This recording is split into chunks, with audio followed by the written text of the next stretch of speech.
মা খুব জোরে একটা থাপ্পড় মেরেছে, তাই তো রাগ করে সেই বিকেলেই বাড়ি থেকে বের হয়ে জঙ্গলে এসে বসে আছি। আজ আমি বাড়িতেই যাব না, আমি এখন বড় হয়েছি, তারপরেও আমাকে মারে। বিকেল থেকে বসে থাকতে থাকতে সন্ধ্যা হয়ে গেল, অথচ কেউ আমাকে খোঁজার জন্য আসেনি। তার মানে বোঝাই যাচ্ছে যে আমি পরিবারের অবহেলিত মেয়ে। এখানটায় আর বসে থাকতেও পারছি না, প্রচুর মশা। আর কিছুক্ষণ বসে থাকলে হয়তো তারা আমার মাংস খেয়ে হাড়গুলো রেখে যাবে, তখন হয়তো কঙ্কাল হয়ে বাড়ি ফিরতে হবে। হঠাৎ করে অনুভব করলাম পেটের ভেতর থাকা ইঁদুরগুলো প্লেট নিয়ে বসে আছে এবং জোরে জোরে চিৎকার করে বলছে ক্ষুধা লেগেছে। কি একটা অবস্থায় পড়ে গেলাম, একে তো রাগ করে এসেছি, তার উপর ক্ষুধাও লেগে গেছে। আমার মনে হচ্ছে রাগ করে থাকলেই বেশি ক্ষুধা পায়, এমনিতে ক্ষুধা পায় না। 2 সেকেন্ডের ভেতর সিদ্ধান্ত নিয়ে ফেললাম বাড়ি ফিরে যাব। সেখান থেকে উঠে কিছু দূর হাঁটার পর অনুভব করলাম কেউ আমার পেছন পেছন আসছে। পেছনে তাকিয়ে দেখলাম একটা ভিক্ষুক টাইপের লোক হেঁটে হেঁটে আসছে। তার লাঠি ভর করে হাঁটার শব্দেই আমি পেছনে তাকিয়েছিলাম। আমাকে দাঁড়িয়ে থাকতে দেখে সেও দাঁড়িয়ে গেল এবং আমার সামনে এসে বলল, কয়টা টাকা দিবি, কিছু খাবো। আমি তখন বললাম, আমি নিজেই তো এক ভিখারি, আমার কাছে যদি টাকা থাকতো তাহলে আমি কিছু কিনে খেতাম। টাকা না থাকার কারণে যে বাড়ি থেকে মার খেয়ে বের হয়েছি সেই বাড়িতেই যাচ্ছি।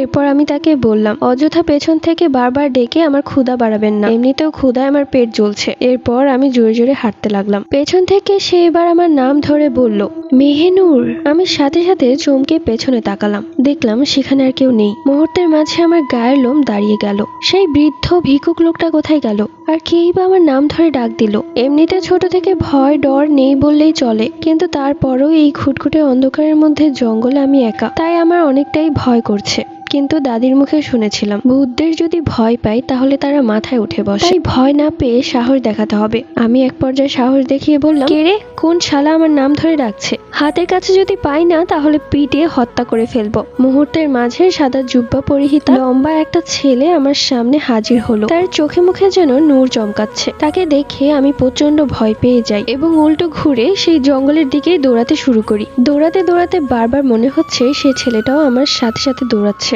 এক পর্যায়ে একটা গাছের শিকড়ে হোঁচট খেয়ে আমি মাটিতে পড়ে যাই। অনুভব করলাম হাত পায়ের অনেক জায়গায় আঘাত পেয়েছি। চাঁদের আলোতে কিছুটা দেখা যাচ্ছে, পা থেকে রক্ত পড়ছে। মুহূর্তের মাঝে সেই ছেলেটা আমার সামনে এসে বসে পড়লো আর আমার পায়ের দিকে তাকিয়ে বলল, কি দরকার ছিল এত জোরে দৌড় দেওয়ার? আমি কি তোমাকে কামড় দিয়েছিলাম নাকি? তোমাদের মেয়েদের সমস্যা কি আমি বুঝি না। ঘরের ভেতর তেলাপোকা দেখলে ভয় পাও, আর জঙ্গলে এসে জিনদের দেখলে ভয় পাও। জিনের কথা শুনে আমার মাথা ঘুরে গেল। তার মানে আমার সামনে যে বসে আছে সে একজন জিন। দাদির মুখে কত জিন ভূতের গল্প শুনেছি, কিন্তু আজ যে সামনাসামনি দেখবো তা ভাবিনি। মাথা ঘুরিয়ে ঢলে পড়লাম সেই জিনের বুকে। এরপর আর কিছুই মনে নেই। যখন চোখ খুলে তাকালাম তখন দেখলাম আমি এক অন্য জগতে চলে এসেছি। ওয়াও, কত সুন্দর জায়গা! আমি কোথায় চলে এলাম? এটা জিন রাজ্য। জিন রাজ্য মানে এটা আমাদের জায়গা, এখানে আমরা থাকি, আমাদের দুনিয়া। আমি তখন বেশ কিছুটা ভয় পেয়ে গেলাম। মনে মনে ভাবতে লাগলাম এই জিনটা আমাকে তুলে নিয়ে এসেছে কারণ ওরা আমাকে রান্না করে খাবে। দাদির মুখে শুনেছিলাম জিনরা নাকি মানুষকে খেয়ে ফেলতো। তখনই সেই জিনটা বলে উঠলো, কি ভাবছো মেহেনুর? ভয় পেও না, তোমার মতো বেয়াদব অসভ্যকে আমরা খাবো না। আর হ্যাঁ, আমরা মানুষ খাই না। চমকে উঠলাম, অবাক হয়ে গেলাম। এটা তো আমি মনে মনে ভাবছিলাম, তাহলে সে কি করে জানলো? আমি কিছুটা আবল তাবল বলতে লাগলাম, আচ্ছা আমি কি এখানেই থাকবো? আমাকে খাবার দিবেন? আমি কি আর কখনো বাসায় যেতে পারবো না? আমার পড়ালেখা কি সব বন্ধ হয়ে গেছে? আচ্ছা এখানে থাকলে কি আমি উচ্চ শিক্ষায় শিক্ষিত হতে পারবো? এখানে কি ভালো মন্দ খেতে পারবো? প্লাউ। আমার মুখে এসব কথা শুনে জিনটা বেশ অবাক হয়ে আমার দিকে তাকিয়ে আছে। আচ্ছা, আমার সাথে যখন তোমার প্রথম দেখা হয়েছিল তখন আমি তোমাকে দেখেছিলাম একটা গাছের নিচে ভিখারির মতো বসে থাকতে। আপনার সাহস তো কম না, আপনি আমাকে ভিখারি বলছেন? আপনি জানেন আমি কত উচ্চ বংশের মেয়ে? হ্যাঁ, আমিও জানতে চাই তুমি কত উচ্চ বংশের মেয়ে। সেটা আমি আর বলবো না, সেটা সময় দেখিয়ে দিবে। এবার সেই জিনটা হেসে উঠলো আর বলল, তুমি কি আমার আসল রূপ দেখবে? তখন আমি কিছুটা ভয় পেয়ে গেলাম। বুকের ভেতর কেমন একটা ধক করে উঠলো। আসল চেহারা মানে? তাহলে আপনি কি আমার সামনে নকল চেহারায় দাঁড়িয়ে আছেন? মুহূর্তের মাঝে সেই জিনটা তার আসল রূপে আমার সামনে হাজির হলো। তার চোখ দিয়ে সাদা আলো বের হচ্ছে, চোখে কোনো মণি ছিল না এবং লম্বায় অনেক বড়, সাদা পাঞ্জাবি পরা। আমার একদম কাছে চলে এলো আর বলল, আমার নাম মুসাইন। সে আমার এতটাই কাছে চলে এসেছিল যে আমার মনে হচ্ছিল ভয় আমার কলিজাটাই বের হয়ে যাবে। আমি আর এক মুহূর্ত তার দিকে তাকাতে পারলাম না। চোখ বন্ধ করে চিৎকার করে মাগো বলে ডাক দিলাম। হঠাৎ করে দেখলাম সবকিছু নিস্তব্ধ হয়ে গেছে এবং সেই জিনটারও কোনো শব্দ পাওয়া যাচ্ছে না, যার কারণে আমি একটা চোখ খুলে চারিদিকে তাকিয়ে দেখ আমি সেই জঙ্গলে দাঁড়িয়ে আছি, সেই গাছের কাছে যেখানটায় আমি এসে বসেছিলাম। ভালো মতো চারিদিকে তাকিয়ে সেই জিনটাকে কোথাও খুঁজে পেলাম না। আর কোনো কিছু নয়, সোজা দৌড় দিলাম বাড়ির উদ্দেশ্যে। দৌড়াতে দৌড়াতে বাড়ি পৌঁছেও গেলাম। ভয়ে আমার গায়ের লোম দাঁড়িয়ে গিয়েছিল। বাড়িতে গিয়ে দেখলাম মা বসে আছে আর আমাকে বলছে, কিরে কালমুখী, কোথায় গিয়েছিলি? মান সম্মান ডুবাবি আমার? সেই দুপুরে বেরিয়েছিস আর এখন রাত কয়টা বাজে? আর কোনো কথা নয়, সোজা মাকে জড়িয়ে ধরলাম আর হাউমাউ করে কাঁদতে শুরু করলাম। কাঁদতে কাঁদতে মাকে যতটুকু পেরেছি সেই জিনের ব্যাপারে সম্পূর্ণ ঘটনাটা বলেছি, কিন্তু আমার মা কান্না মুখে আমার কোনো কথাই বুঝেনি। শুধু বলেছে এত কান্নাকাটি করার কিছু নেই, খাবার রেখেছি, খেয়ে আয়। আমিও ভাবলাম মাকে এইসব কথা বলার জন্য বেঁচে থাকাটাই ইম্পর্টেন্ট, তাই দৌড়ে গেলাম খাবার খেতে। খাওয়ার সময় অনুভব করলাম আমার পেট ভরা এবং এতটা খাবার খেয়েছি যে গলা পর্যন্ত খাবার উঠে আছে। এখন আমি একটুও খাবার খেতে পারবো না। যদি জোর জবরদস্তি করে খাই তাহলে পেট ফেটে মারাই যাব। অবাক বিষয়, আমি তো কিছুই খাইনি, তাহলে আমার কেন এরকম লাগছে যে আমি অনেক কিছু খেয়েছি? যাই হোক, অল্প একটু পানি খেয়ে শুয়ে পড়লাম। সেই রাতে মাও আর আমাকে কোনো কিছুই জিজ্ঞেস করেনি। ভেবেছে আমি রাগ করে আমার বান্ধবী সুমাইয়ার বাসায় গিয়েছিলাম, তাই মা ভেবেছিল কালকে সুমাইয়াকে গিয়ে জিজ্ঞেস করবে আমি ওর বাসায় গিয়েছিলাম কিনা। তো যাই হোক, রাতের বেলা একটু ঘুমাতে পারলাম না। বারবার ঘুরে ফিরে সেই জিনের কথাই মনে পড়ছে। জিনের নামটা বারবার মাথায় ঘুরছে, মুসাইন। জিনটা দেখতে ভয়ঙ্কর হলেও অনেকটাই হ্যান্ডসাম। এইরকম একটা জিন জামাই হিসেবে পাওয়াটা ভাগ্যের ব্যাপার। যদি সে জিন না হয়ে মানুষ হতো তাহলে তাকেই বিয়ে করে ফেলতাম। যাই হোক, এসব কথা ভাবতে ভাবতে হঠাৎ করেই আমার জানালায় কেউ টোকা দিল। রাত তখন 2টা বাজে। হঠাৎ করে বুকটা কেঁপে উঠলো। কে টোকা দিচ্ছে এত রাতে? কার এত সাহস? তারপরেও সাহস করে জানালাটা খুললাম। খুলে দেখি জানালার বাহিরে একটা সাদা কবুতর বসে আছে। জানালা খোলার সাথে সাথে সেই কবুতরটা ভেতরে প্রবেশ করলো। আমি মনে মনে ভাবতে লাগলাম এই কবুতর কোত্থেকে আসলো। এমনিতে ছোট থেকে কবুতর আমার অনেক পছন্দ। ছোটবেলায় আমি 2টো কবুতর পালতাম, নিজের সন্তানের মতো আদর করতাম। আর এই সাদা কবুতরটাকে দেখেও আমার ভীষণ মায়া হচ্ছে। যেই না এক পা দুপা করে সেই কবুতরটাকে ধরতে যাব, ঠিক ওই মুহূর্তে কবুতরের ভেতর থেকে একটা সাদা ধোঁয়ার মতো বের হতে লাগলো। তা দেখে আমি কিছুটা ভয় পেয়ে পেছনে সরে গেলাম এবং দেখলাম সেই কবুতরটা আস্তে আস্তে সেই জিনের রূপ ধারণ করলো। সে আমার রুমে চলে এসেছে। ভাবা যায় কার পাল্লায় পড়েছে। এবার আর তাকে ভয় না পেয়ে বললাম, কি সমস্যা আপনার? পিছু করতে করতে আমার বাড়ি অব্দি পৌঁছে গেছে। আপনাকে তো ভালো জিন মনে করেছিলাম, কিন্তু আপনি যে এতটা অসভ্য, বেয়াদব, নির্লজ্জ সেটা ভাবতে পারিনি। এক্ষুনি আমার রুম থেকে বেরিয়ে যান, নয়তো লাঠিপেটা করে বের করবো। এইসব কথা শুনে জিনটা একদম আমার কাছে চলে আসে আর বলে, লাঠিপেটা করে বের করবে আমাকে? ঠিক আছে, বের করো, তবে শুনে রাখো তোমাকে আমার মনে ধরেছে।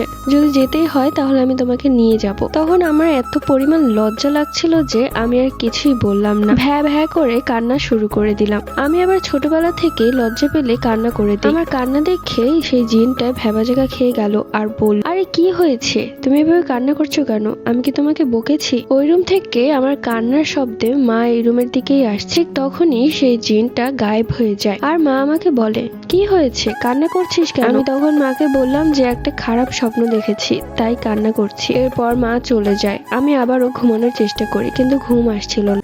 মা চলে যাওয়ার পরেও আমার কান্না থামছিল না। এক প্রকার কাঁদতে কাঁদতে হিচকি উঠে গিয়েছিল। তারপরেও আমি ঘুমানোর চেষ্টা করলাম, কিন্তু তারপরেও ঘুমাতে পারছিলাম না। ঘুরে ফিরে সেই জিনের কথাই বারবার মনে পড়ছে। ইচ্ছে করছে সেই জিনটাকে মেরে ফেলি। ঠিক তখনই আবারও সেই জানালার কাছে এসে দাঁড়িয়ে বলল, আমাকে তুমি মেরেই ফেলো, তাহলে যদি তোমার এই কান্না থামে। আমি তখন আরো জোরে জোরে হিচকি দিয়ে কান্না করতে লাগলাম। এক পর্যায়ে সেই জিনটা ভয় পেয়ে চলে গেল। সে চলে যাওয়ার কিছুক্ষণ পরেই কান্না থেমে গেল। আমি জানালায় দাঁড়িয়ে বাহিরে চাঁদের দিকে তাকিয়ে রইলাম। কেন যেন মনে হচ্ছে আজকের দিনটা খুব সুন্দর কেটেছে, আর আজকের চাঁদটাও কত সুন্দর। এরপর কখন যে ঘুমিয়ে পড়লাম তা আমি নিজেও বলতে পারবো না। পরের দিন সকালবেলা মা আমার মুখে পানি ছুঁড়ে মারলেন। আমি হুড়মুড়িয়ে উঠে বসলাম। আবার কি হলো? আবার সেই জিনটা চলে এসেছে কিনা? মা বলল, দেখ তো ঘড়িতে কয়টা বাজে? 11টা 20। আর তুই এত বেলা করে ঘুমাচ্ছিস? তাড়াতাড়ি উঠে বস। কালকে কোথায় গিয়েছিলি সব আমি জানতে চাই। সুমাইয়াকে 2বার ফোন করেছি, ও ফোন ধরেনি। 3বারের সময় ওর ভাই ফোন ধরে বলল ও নাকি 2 দিন আগে ওর নানু বাড়িতে গিয়েছে, এখনো আসেনি। তাহলে তুই কালকে সারা দিন কোথায় ছিলি? আমি তখন মাথা চুলকাতে চুলকাতে ভাবলাম কি বলা যায়, কি বলবো, কি বললে মা বিশ্বাস করবে, আর কি বললে এই বিপদ থেকে বাঁচতে পারবো। এরই মধ্যে আমাদের ঘরে প্রবেশ করলো সুমাইয়া। ওকে দেখে আমি রীতিমতো অবাক। ওর তো আজকে আসার কথা না, ওর কালকে আসার কথা। আমি তখন কিছু বলতে যাব, আমাকে থামিয়ে দিয়ে সুমাইয়া বলল, আন্টি ও কালকে আমার বাসায় ছিল, আর আমি আমার নানু বাড়িতে যাইনি, আমি বাড়িতেই ছিলাম। আসলে আমার ভাইটা খুব দুষ্ট, ও ফোনে বলেছে যে আমি নানু বাড়িতে গিয়েছি, কিন্তু আন্টি আমি আর মেহনুর একসাথেই ছিলাম। আপনার বিশ্বাস না হলে আপনি আমার মায়ের সাথে কথা বলতে পারেন। মা এবার বিশ্বাস করলেন যে সুমাইয়া যা বলছে সবই সত্যি, তাই মা আর ওর মাকে ফোন করলেন না। মা তখন বলল, ঠিক আছে তোমরা গল্প করো, আমি যাচ্ছি। এই বলে মা চলে গেল। আমি তখন অবাক হয়ে সুমাইয়াকে বললাম, বান্ধবী আমি চাই তোর মতো বান্ধবী যেন ঘরে ঘরে জন্মায়। তখন সে মুচকি হাসি দিয়ে আমার দিকে তাকিয়ে বলল, তোমার কি মনে হয় আমি সত্যি তোমার বান্ধবী? তার গলার স্বরটা ছিল ছেলেদের মতো, আর এই গলার স্বরটা আমি এর আগেও শুনেছি। তার মানে ও আমার বান্ধবী না, ও মুসাইন জিন। আমি তখন বললাম, আপনি আমার বান্ধবীর রূপ নিয়ে এসেছিলেন? হ্যাঁ, তোমাকে বিপদ থেকে বাঁচানোর জন্য। আমার তখন খুশিতে পাগল হয়ে যাওয়ার মতো অবস্থা। তখন সে বলল, হ্যাঁ যা ভেবেছ তাই, আমি তোমার স্বপ্নের সেই নায়ক। আমি তখন হাসতে হাসতে বললাম, ইস কি করে যে আপনাকে ধন্যবাদ দিব উপায় খুঁজে পাচ্ছি না। আপনি আমাকে আজকে বাঁচালেন, নয়তো মা আমাকে মেরে আলু ভর্তা বানিয়ে ফেলতো। তোমাকে বাঁচাবো না তো কাকে বাঁচাবো? তুমি আমার একমাত্র বউ। বউ মানে? কেন, তুমি তো এরকমই একটা স্বামী চেয়েছিলে যে তোমাকে নায়কের মতো বাঁচাবে সব পরিস্থিতিতে। হ্যাঁ তা তো অবশ্যই চেয়েছিলাম, আর এটা সব মেয়েরাই চায়। তাই বলে বিয়ে করব, তাও আবার একটা জিনকে? সেটা হয় না। আমি তো এখনো জানি না আমার স্বামী আসলে কোথায় আছে, উগান্ডায় নাকি মঙ্গল গ্রহে। আহা মেহেনুর, তুমি কি দেখতে পাচ্ছ না চোখে? তোমার স্বামী তো তোমার সামনে বসে আছে। কোথায়? আমি তো দেখতে পাচ্ছি না। আরে আমার দিকে তাকাও, তাহলেই দেখবে। বিকেল বেলা মা আমাকে বলল, তোর বড় বোন জুবাইদাকে ফোন করেছিলাম, ওরা কালকে আসবে। কে কে আসবে মা? জুবাইদা, ওর স্বামী, আর এবার ওর দেবরও আসবে। মা তুমি আপুর দেবরকে আসতে নিষেধ করে দাও। মনে নেই বড় আপুর বিয়েতে কিরকম করেছিল? আরে বিয়েতে সবাই ওরকম দুষ্টুমি করে, তাই বলে এখন করবে নাকি? আর এটা তোর বড় আপুর শ্বশুর বাড়ির মানুষ, তাই ভুলেও তুই কিন্তু কোনো ঝগড়া করতে যাস না, তাহলে কিন্তু তোর বোনকেই কথা শুনতে হবে। ঠিক আছে মা, তুমি যা বলবে তাই হবে। সেই রাতে আমি শুয়ে আছি, জানালা খোলা, জানালা দিয়ে চাঁদ দেখা যাচ্ছে। হঠাৎ করে একটা খুব সুন্দর গন্ধ আমার নাকে এসে ঠেকলো। এই সুন্দর গন্ধটা কোথা থেকে আসছে? আশেপাশে তাকালাম, কাউকেই দেখছি না। হঠাৎ করে জানালার ওপাশে তাকাতে দেখলাম একজোড়া সাদা চোখ, যেখান থেকে আলো বের হচ্ছে। সে আমার দিকে এক দৃষ্টিতে তাকিয়ে আছে। অন্ধকারে এরকম দৃশ্য দেখে আমি কিছুটা ভয় পেয়ে চিৎকার দিয়ে উঠি। সাথে সাথে মা এসে বলে, কি রে কি হয়েছে, এভাবে চিৎকার করছিস কেন? আমি তখন কি বলবো বুঝতে পারছিলাম না, তাই ভুলে বললাম যে তেলাপোকা দেখেছি তাই ভয় পেয়েছি। এরপর মা চলে গেল। মুসাইন তখন আমার কাছে এসে বলল, ইস আমার জন্য এত মিথ্যা কথা কেন বলো তুমি? পাগল হয়ে গেছেন? আপনার কথা যদি আমার মাকে বলি, আমার মা নির্ঘাত আমাকে পাবনায় ভর্তি করে দিবে, আর আমি এখনো বিয়েও করিনি, তাই এত জলদি পাবনায় যেতে চাই না। ঠিক আছে, নিষেধ করেছে কে? তুমি আজ বললে আজকেই আমি তোমাকে বিয়ে করে ফেলবো।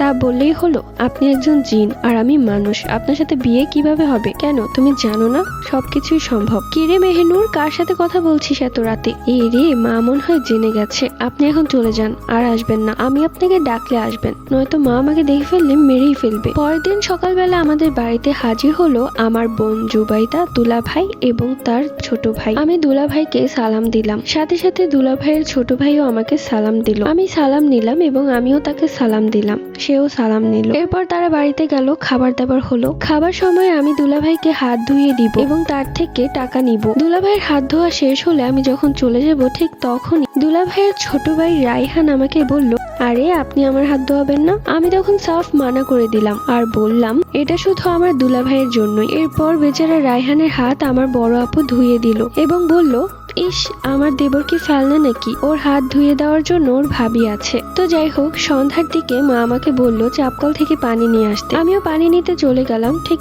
ওই মুহূর্তে দেখলাম সাদা জুবা পরিহিতা মুসাইন জিন দাঁড়িয়ে আছে এবং রাগান্বিত চোখে আমার দিকে তাকিয়ে বলল, তোমার বোনের দেবরকে সাবধান করে দাও, নয়তো মেরে ফেলবো। কত বড় সাহস আমার বউয়ের থেকে হাত ধুতে চায়? আমি তখন বললাম, কেন, আপনার কি জ্বলছে নাকি? জ্বলবে না তো কি, আমার বউ শুধু আমাকে হাত ধুয়ে দিবে। ইস, আপনি এমন ভাবে কথা বলছেন যেন আপনি মানুষ। জিনদের মনেও যে এত হিংসে থাকে সেটা জানতাম না। তা যাই হোক, আপনি এখন কি জন্য এসেছেন সেটা বলেন। কি জন্য আসবো আবার? তোমাকে দেখতে এসেছি। আর তোমার বোনরা কবে যাবে? ওদেরকে তো আমার একদমই সহ্য হচ্ছে না। কি বলছেন এইগুলো? পরের দিন সকালবেলা সবাই নাস্তা খেতে খেতে রায়হান আমাকে বলল, আচ্ছা মেহনুর, তোমাদের এখানে তো অনেক সুন্দর সুন্দর জায়গা আছে, আমাকে ঘুরতে নিয়ে যাবে? সবার সামনে কথাটা বললেও কেউ কিছুই মনে করলো না, কিন্তু আমি ভেতরে ভেতরে খুব লজ্জা পাচ্ছিলাম, প্লাস অনেক রাগও হচ্ছিল। জুবাইদা আপুর বিয়েতে আমার সাথে যা দুষ্টুমি করেছে, এরপর থেকে তো এই ছেলেটার সাথে আমার কথা বলতে ইচ্ছে করে না, শুধু শুধু গায়ে পড়ে কথা বলে। কিন্তু কি আর করার, আপুর একমাত্র দেবর বলে কথা, তাই মুখের উপর নাও বলতে পারছি না। এরই মাঝে আপু আর আমার মা তো বলেই ফেললো, আরে সমস্যা নেই,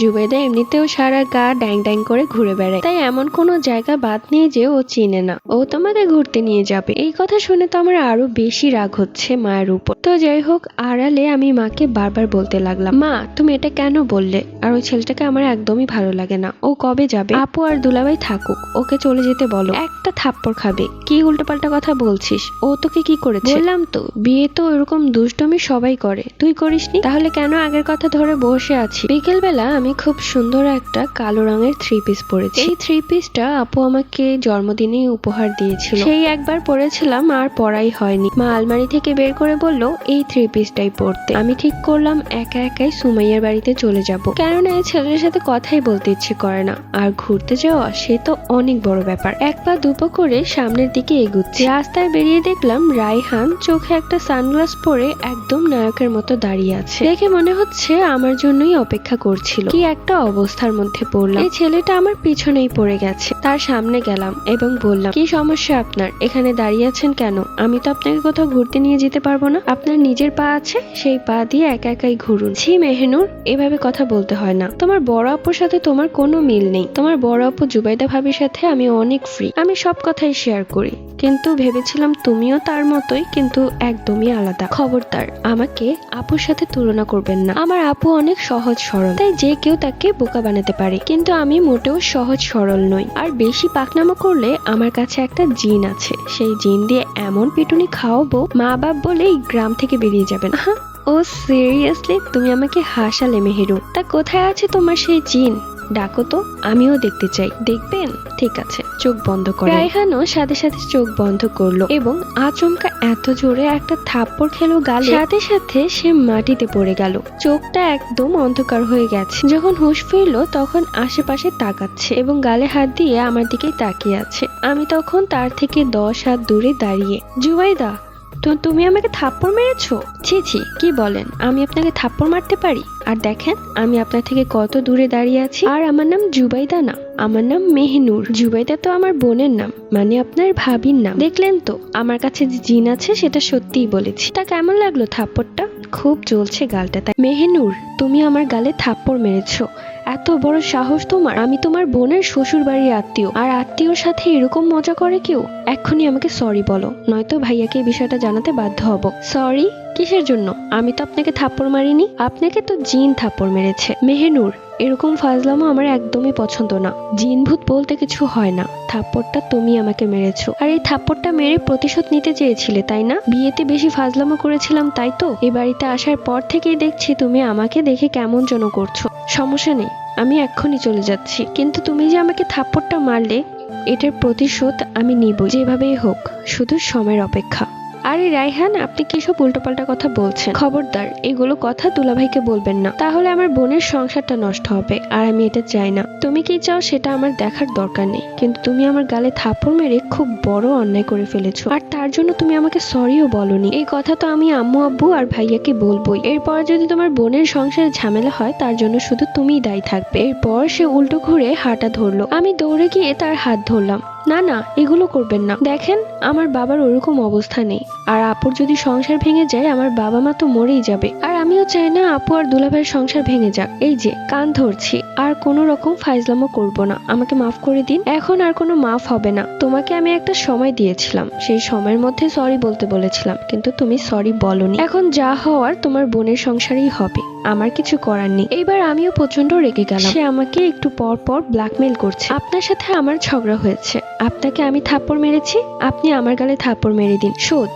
তাহলে আপনি আমার বোনকে কেন টানছেন বারবার? সরি, আমি তোমার মতো অসভ্য না। আমি কোনো মেয়েদের গায়ে হাত তুলি না, আর শুধু মেয়ে কেন, কোনো ছেলেদের গায়েও অযথা হাত তুলি না। আর সে যদি আমাদের বাড়ির আত্মীয় হয় তাহলে তো কখনোই না, সবসময় তাদেরকে মাথায় উঠিয়ে রাখি। কিন্তু তোমাদের মতো কিছু অসভ্য মেয়েরা আছে যারা আত্মীয় আসলে তাদের সাথে এত খারাপ ব্যবহার করে যে মুখে বলতে পারে না। চলে যান, কিন্তু অনেক খারাপ ব্যবহার করে। রায়হান দেখুন, আপনি কিন্তু এবার বেশি বেশি করছেন। বেশি বেশি কি দেখলে তুমি? এখন দেখবে।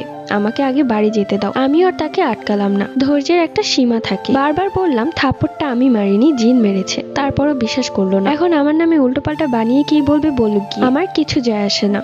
আমি ওকে থাপ্পড় মারিনি, তারপরও সরি বলেছি, শুধু শুধু ছোট হলাম। অন্যদিকে রায়হান বাড়িতে চলে গিয়েছে। আমি ভয়ে বাড়িতে যেতে পারছি না। সুমাইয়ার বাড়িতে সে বসে আছে। সন্ধ্যার দিকে মা সুমাইয়ার বাড়িতে ফোন করলো। ফোন ধরতে সুমাইয়া আমার কানে দিয়ে দিল। আমিও ভয়ে কাঁপা কাঁপা স্বরে বললাম, হ্যাঁ হ্যালো মা, বলো, শুনছি। মা তখন কিছুই বলল না, শুধু একটা কথাই বলল, তাড়াতাড়ি বাড়ি আয়। ভয়ে আমার গায়ের লোম দাঁড়িয়ে গেল। আমি কোনো রকমে সুমাইয়াকে নিয়ে বাড়িতে গেলাম। কিছু হয়ে গেলে ওর সাথে আবার ওর বাড়িতে চলে আসবো। বাড়িতে গিয়ে দেখলাম জুবাইদা আপু আর মা রায়হানকে মিষ্টি তুলে খাইয়ে দিচ্ছে। মাথায় কাজ করছে না, কি হচ্ছে? আমাকে দেখা মাত্রই মা আর বোন দৌড়ে এলো আমার কাছে এবং আমার হাত ধরে টানতে টানতে রায়হানের সামনে নিয়ে গেল। প্লেট থেকে একটা মিষ্টি তুলে আমার বোন আমার মুখে খাইয়ে দিল। কোন রকমে মিষ্টি চাবাতে চাবাতে বললাম, কিসের মিষ্টি, কি হচ্ছে এসব? তখন পেছন থেকে আমার দুলাভাই হাসতে হাসতে বলল, এটা তোমার বিয়ের মিষ্টি। বিয়ের মিষ্টি মানে? কার সাথে? তখন আমার বোন আবার বলে উঠলো, কার সাথে আবার? আমার একমাত্র দেবর রায়হানের সাথে। আরে বোকা, আমার কাছে বলিসনি কেন? আমি কি তোর বোন নাকি অন্য কিছু? যে তোরা দুজন দুজনকে অনেক আগে থেকেই পছন্দ করতে? ইস, ভাবতেই অবাক লাগে। আমার ছোট বোনই আমার যা হয়ে বাড়িতে আসবে। এই সমস্ত কথা শুনে আমার মাথায় যেন আকাশ ভেঙে পড়লো। আমার বিয়ে, তাও আবার এই অসভ্য ছেলেটার সাথে? এটা হতে পারে না। আমি তখন কিছু বলতে যাব, ঠিক তখনই রায়হান বলে উঠলো, আসলে আমরা দুজন দুজনকে অনেক দিন ধরেই পছন্দ করতাম, কিন্তু আপনারা মেনে নিবেন কিনা তাই আর কি বলিনি। মেহনুর তো খুব ভয় পাচ্ছিল, যার কারণে ভয় পেয়ে ওর বান্ধবীর বাড়িতে বসেছিল এতক্ষণ। আমি তখন সবাইকে থামিয়ে দিয়ে বললাম, এই ছেলে একদম জানে মেরে ফেলবো। কি উল্টোপাল্টা কথা বলছিস? আমি কবে বলেছি তোকে পছন্দ করি? বেয়াদব ফালতু ছেলে, এক্ষুনি আমাদের বাড়ি থেকে বের হয়ে যা, নয়তো লাঠি পেটা করে বের করবো। বিয়ে করবো, তাও আবার তোর মতো অসভ্য ছেলে। এক্ষুনি আমার চোখের সামনে থেকে দূর হ, নয়তো তোকে চিবিয়ে খেয়ে ফেলবো। আমার এই সমস্ত কথা শুনে সবাই অবাক হয়ে আমার দিকে তাকিয়ে আছে। আমার মাথার উপর থেকে তখন আগুনের ধোঁয়া বের হচ্ছিল।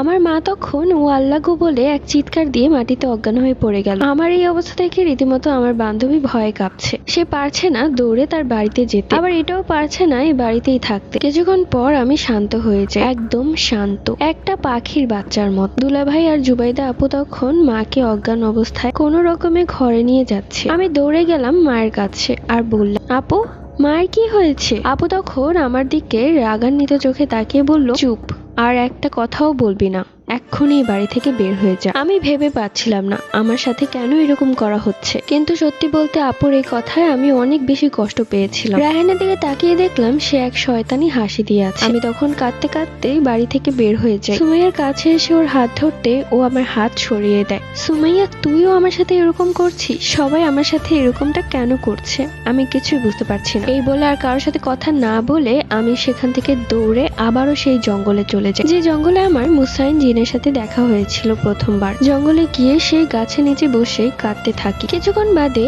আমি আমার মাথায় কারো হাতের স্পর্শ টের পাই। মাথা তুলে তাকিয়ে দেখলাম মুসাইন জিন আমার সামনে দাঁড়িয়ে আছে। আমি খুব রেগে যাই আর বলি, কি দরকার ছিল আপনার রায়হানকে থাপ্পড় মারার? দেখলেন তো কি থেকে কি হয়ে গেল। আমি নিজেই আমার পরিবারের কাছে একদম খারাপ হয়ে গেছি। আমার বড় আপু আমার বাড়ি থেকে আমাকে বের করে দিল। এর থেকে লজ্জাজনক কথা আর কি বলবো। তখন মুসাইন জিন আমার পাশে বসে বলল, আরে পাগলি, চিন্তা করো কেন? তোমার কেউ নেই তো কি হয়েছে? আমি তো আছি, আর সারা জীবন তুমি আমার পাশেই থাকবে। আমি ছাড়া তুমি অন্য কারো কখনোই হতে পারবে না, আমি হতে দিব না। সবগুলো কথা শুনে সন্দেহ হলো, তাহলে কি এই সবকিছু আপনিই করেছেন?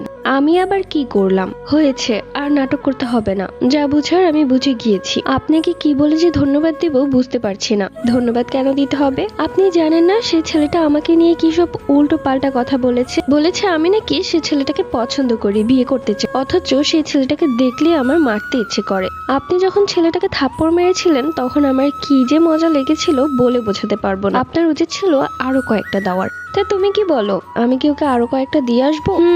দিলে তো ভালোই হয়। তাহলে যদি ওর মাথা থেকে আমাকে বিয়ে করার ভূতটা নেমে যায়, ভয় নেই, তোমাকে এখনো বিয়ে করতে চাবে না। কেননা এত ঘটনা ঘটেছে যে তোমাকে হয়তো তোমাদের বাড়িতেও ঢুকতে দিবে না। কিন্তু এখন আমি কোথায় যাব বলেন তো? বাড়িতে ঢুকতে না দিলে আমি কি সারা জীবনে জঙ্গলে থাকবো নাকি পাগলির মতো? কে বলেছে আমি কি বিয়ে করে আমার বউকে জঙ্গলে রাখবো না? তোমাকে বিয়ে করে নিয়ে আমি তো চলে যাব আমার দুনিয়াতে, সেখানে তুমি রানীর মতো থাকবে, কেউ তোমাকে জ্বালাতে পারবে না। বিয়ের কথা শুনে আমি কিছুটা লজ্জা পেয়ে যাই আর তাকে বলি, আপনিও যে বলেন না, একে তো বাসায় এত ঝামেলা, তার উপর বিয়ের কথা শুনে আমার খুব হাসি পাচ্ছে। হাসি তো পাবি, হেসে নাও, সমস্যা কি? তোমাকে হাসলে তো খুব সুন্দর লাগে। আচ্ছা মুসাইন, আপনাদের দুনিয়াতে কি আপনার পরিবারের কেউ নেই? কে বলেছে? সবাই তো আছে।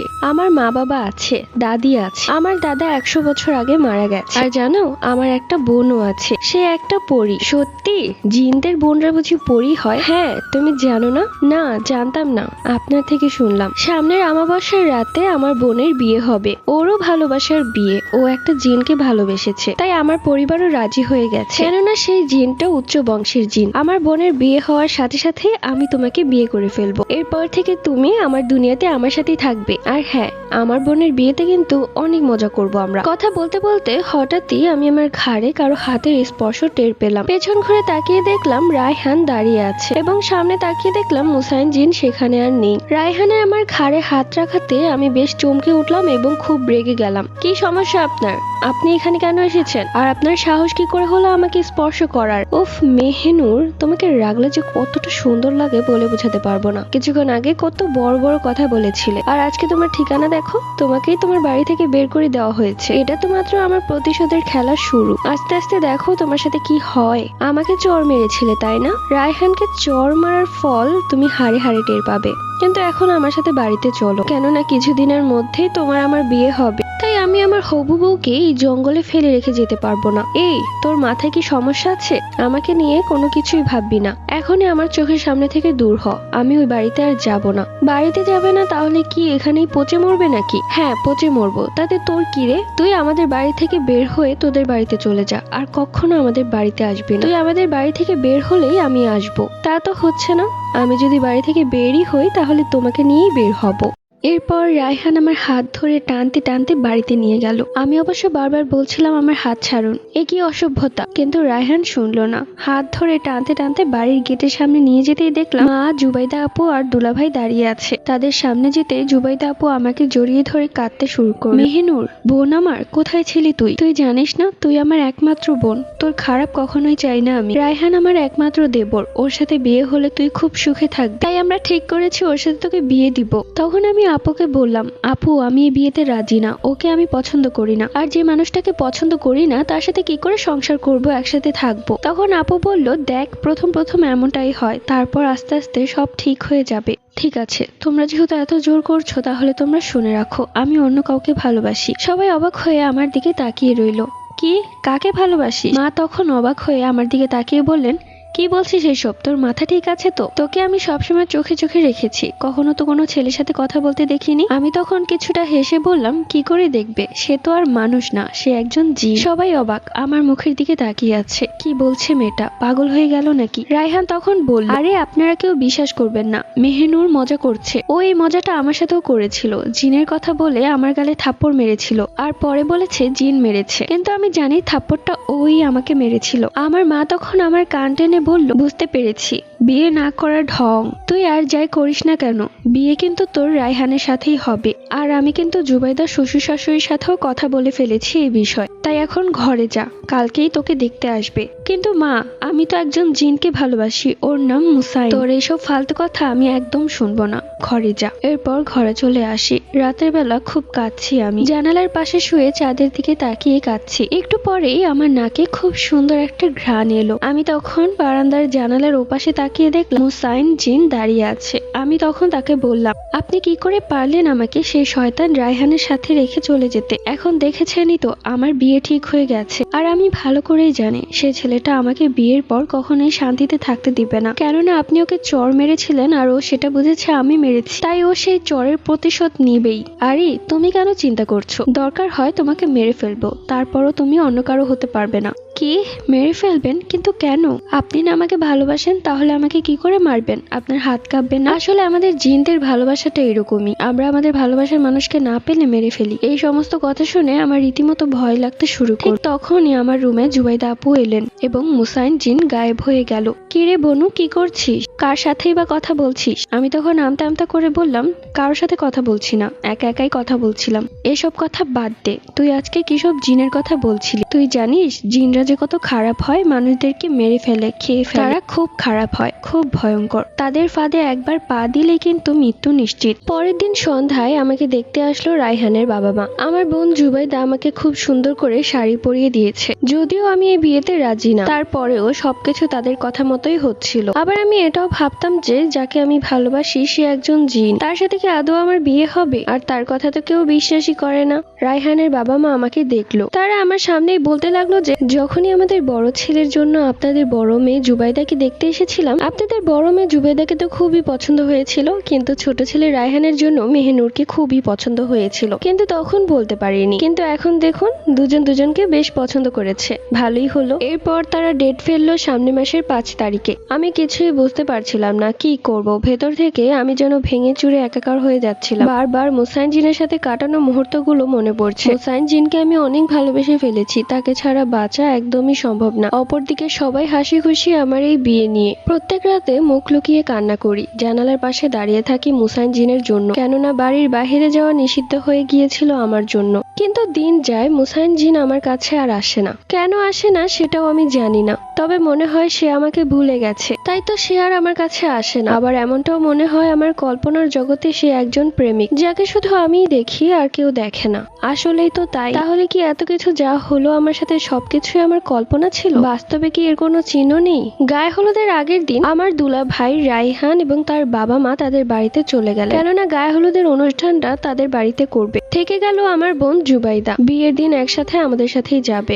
গায়ে হলুদের দিন রাতের বেলা আমার গালে হলুদ ছোঁয়ালো, সবাই বেশ খুশি, কিন্তু এই বিয়েতে আমার কোনো মত নেই। আমি তো রায়হান নামের সেই ছেলেটাকে একটুও পছন্দ করি না, কি করে থাকবো তার সাথে? আর সেও আমাকে বিয়ে করেছে শুধুমাত্র প্রতিশোধ নেওয়ার জন্য, সেটা আমি ভালো করেই জানি। তারপরেও পরিবারের কথা মতো আমাকে বিয়ে করতে হচ্ছে, কিছুই বলতে পারছি না। কিছু বললেই বা কি, তারা যে আর শুনবে না। গায়ে হলুদের দিন রাত 1টার দিকে সবাই সবার কাজকর্ম শেষ করে ঘুমিয়ে পড়লো যে যার মতো। আমি তখনও গায়ে হলুদের শাড়ি পরাই ছিলাম। সবাই ঘুমিয়ে গিয়েছে, কেন যেন ইচ্ছে করছে সেই জঙ্গলে আবার যাই, শেষবারের মতো একটা বার মুসাইন জিনের সাথে দেখা করে আসি। মা বাবা বোন সবাই ঘুমিয়ে আছে। এই সুযোগে কোনো রকমে বড় গেট থেকে বের হয়ে দৌড়ে গেলাম সেই জঙ্গলে। জ্যোৎস্না রাত হওয়ার কারণে সবকিছুই দেখা যাচ্ছিল। রাস্তা দিয়ে দৌড়াতে দৌড়াতে আমার পা যেন ছিলে যাচ্ছিল, তারপরেও দৌড় থামালাম না। আজ যেন কেউ আমাকে থামাতে পারবে না। দৌড়াতে দৌড়াতে সেই গাছের নিচে গেলাম, যে গাছের নিচে প্রথমবারের মতো মুসাইন জিনের সাথে আমার দেখা হয়েছিল।